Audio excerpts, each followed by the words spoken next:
Maharashtra superfast news चॅनलमध्ये आपले सहर्ष स्वागत आहे। का सत्याची धार लेखणीची महाराष्ट्रातील ताज्या आणि वेगवान बातम्या पाहण्यासाठी आपल्या हक्काचे चॅनल शेअर करा, लाईक करा आणि सबस्क्राईब करा। धन्यवाद। मोठी बातमी, आंबेत पुलाला बार्जची धडक, वाहतूक बंद, नागरिकांमध्ये चिंता।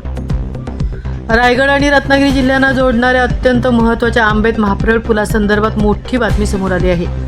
मुसळधार पाऊस आणि वादळी वाऱ्यांमुळे सावित्री खाडीतून वाहून आलेल्या बार्जने पुलाला धडक दिल्याने प्रशासन सतर्क झाले असून पुलावरील वाहतूक तात्पुरती बंद करण्याची शिफारस करण्यात आली आहे। महाप्रळ आंबेत परार मार्गावरील सावित्री खाडीवरील 276 मीटर लांबीचा आंबेत पूल हा रायगड आणि रत्नागिरी जिल्ह्यातील हजारो नागरिकांसाठी एक महत्त्वाचा दुवा आहे।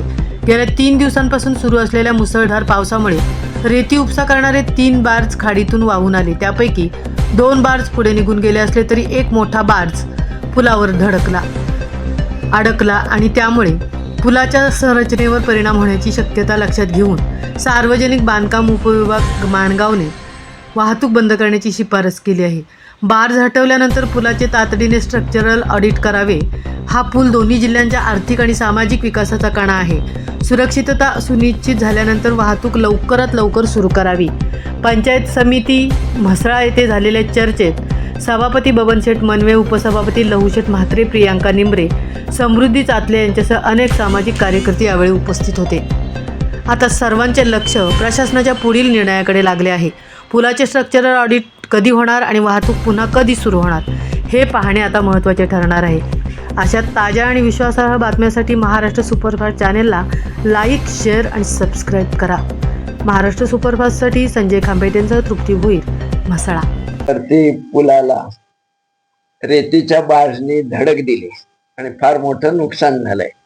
त्याच्यात सक्रिय आपले जिल्हा परिषदेचे सदस्य अभिषेक विचारे आपल्या समोर आहेत, तर त्यांना आपण विचारूया याबाबत कशा संदर्भात तुमची मागणी आहे। जनता म्हणून फार मोठा आता तिकडे दोन्ही तालुक्यांना जिल्ह्यांना जोडणाऱ्या रस्त्याचं थांबवलेलं आहे PWDने, तर ते नुकसान झालंय।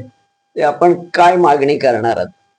कालच्या पाहणीमध्ये प्रामुख्याने हे दिसून आलं की जे कोणी जे टीव्ही बॅग होते त्या पाण्याचा प्रवाह जास्त असल्यामुळे ते येऊन त्या ब्रिजवरती आदळले आणि एक आहे तो लहान असल्यामुळे तो निघून गेला, पण जे 2 इतर आहे पाण्याचा प्रवाह स्तोत्र जास्त असल्यामुळे ते तिथेच आहेत आणि त्याचं काढण्याचं काम प्रशासनाकडून चालू आहे घडीला। प्रशासनाला मी एकच सांगेन की जे पण बांधकाम खातं असेल त्यांनी आता ब्रिज सध्या बंद केलाय, कारण काल आदळल्यामुळे थोडी त्याची स्थिती ऑडिटमध्ये